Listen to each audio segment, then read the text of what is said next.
La recette est toujours la même. Les fidèles seraient en permanence la proie de sorciers invisibles qui leur porteraient la poisse et qui en voudraient à leur vie. Pour les mettre en transe, quelques paroles d'autosuggestion suffisent.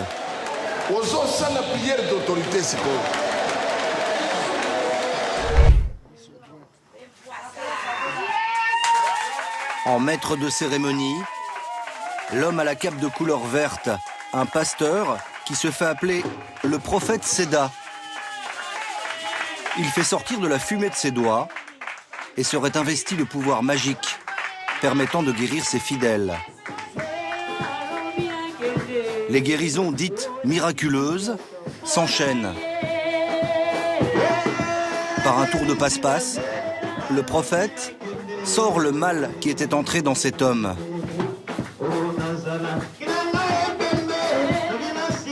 Un noyau de couleur sombre qui empoisonnerait son pied depuis des semaines. Ici, chacun repart avec l'objet de tous les malheurs. Puis vient le tour des enfants. Ce petit garçon de 6 ans aurait été ensorcelé par sa belle-mère. Elle lui aurait fait manger de la chair de lion. Et comme par magie, un morceau de viande apparaît.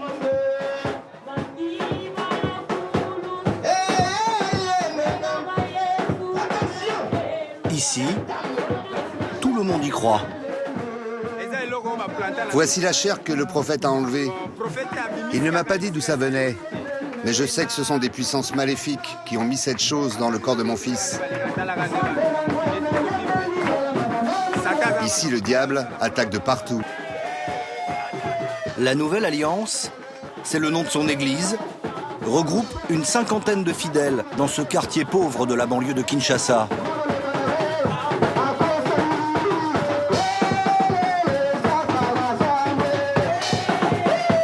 Dans ce pays où l'on pratique depuis toujours le fétichisme et la magie noire, ces lieux de culte, appelés églises de réveil, font un carton. Nous avons rendez-vous avec celle qui se fait appeler Mama 100 jours. 100 jours, car chaque année, elle prétend jeûner d'octobre à décembre afin d'expier les péchés de ses fidèles. Esther Malandi, 38 ans, est l'une des rares femmes possédant sa propre église de réveil. La prophétesse, c'est ainsi qu'elle s'est autoproclamée, déclare avoir eu des visions dès l'âge de 10 ans. 10 000 adeptes fréquentent assidûment son église. Le mercredi, elle fait salle comble. C'est le jour des séances de délivrance. Ces gens, issus de la classe moyenne, viennent chercher ici une solution immédiate à tous leurs maux. Puis tout à coup, Mama 100 jours se transforme en furie, comme possédée.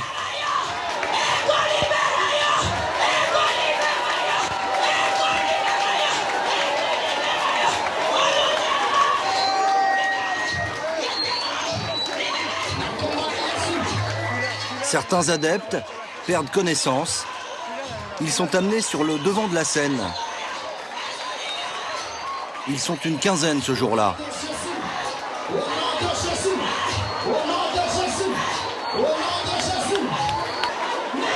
Quelques-uns entrent en transe. D'autres sont pris de convulsions. Dans un pays où se soigner coûte très cher, la prophétesse, elle, prétend pouvoir guérir le cancer ou le sida. Croire en Mama 100 jours, c'est le dernier espoir d'une vie meilleure, dans ce pays où la population se sent livrée à elle-même. Mais faire sortir un esprit de serpent ou de gorille, ce n'est pas gratuit. Les fidèles sont priés de participer à hauteur de leurs moyens. Mama 100 jours et son mari l'apôtre vivent assez confortablement grâce aux offrandes. Leur objectif, c'est d'ouvrir de nouvelles assemblées dans toute la ville. Car une église de réveil peut se transformer en jackpot. L'homme ne se déplace jamais sans son service de sécurité. Garde du corps et même policiers en tenue. Des fonctionnaires de l'État qu'il rémunère avec son propre argent et qui, pendant ce temps-là, ne s'occupent pas des problèmes de la ville.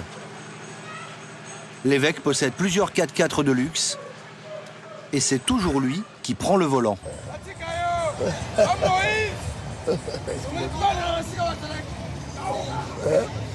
Il dit que c'est moi le sauveur, Moïse, donc, qui avait sauvé les enfants d'Israël. Ah oui.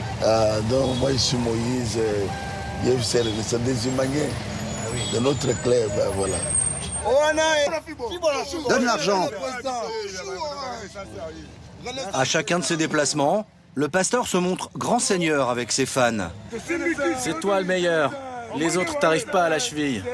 Papa, donne-moi de l'argent. Allez, papa.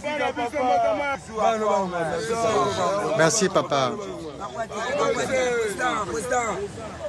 Cette fortune qu'il affiche sans complexe, il la doit à son église, l'ACK, l'Assemblée chrétienne de Kinshasa.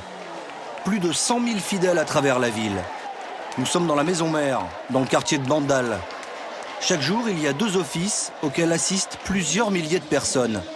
Au premier rang, des gens de la bonne société.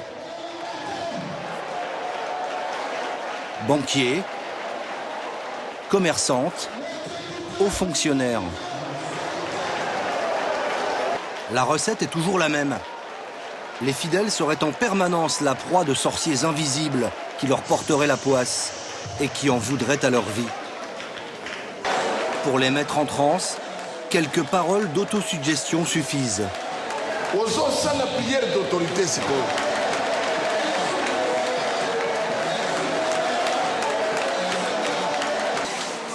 Une fois sorciers et autres démons neutralisés, le calme revient. C'est l'heure des offrandes pour remercier l'évêque Salvateur. 20$ ou bien 50$. Donne et tout ce que tu viens de demander, le Dieu de l'évêque va l'accomplir. Même si tu n'as que 2$, 3 ou 4, on prend tout. Le Seigneur ne refuse rien. Cet argent, tu ne le jettes pas. Tu le donnes à Dieu. Et si tu ne donnes pas, tu deviendras encore plus pauvre. Ce soir, l'évêque a l'air satisfait de la récolte. S'il vous plaît, pasteur. S'il vous plaît, messieurs les pasteurs, venez. Papa vous attend. Chaque lundi, l'évêque reçoit ses pasteurs.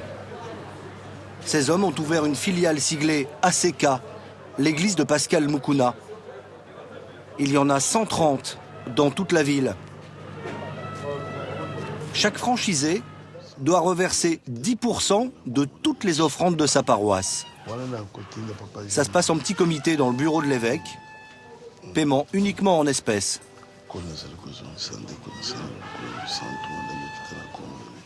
Impossible d'avoir accès au bilan comptable de l'association de l'évêque. Il reconnaît seulement que tout l'argent va sur un compte personnel. Certaines critiques disent oui, certains pasteurs font du business en fait. Mais quel business? Ces gens-là qui critiquent les pasteurs, qui font du business, mais ils n'ont jamais dit pour les prêtres. Les prêtres aussi font du business. Donc nous, on ne tient pas compte de ça. Nous voyons Dieu qui nous a appelés, nous travaillons, et voilà, c'est tout.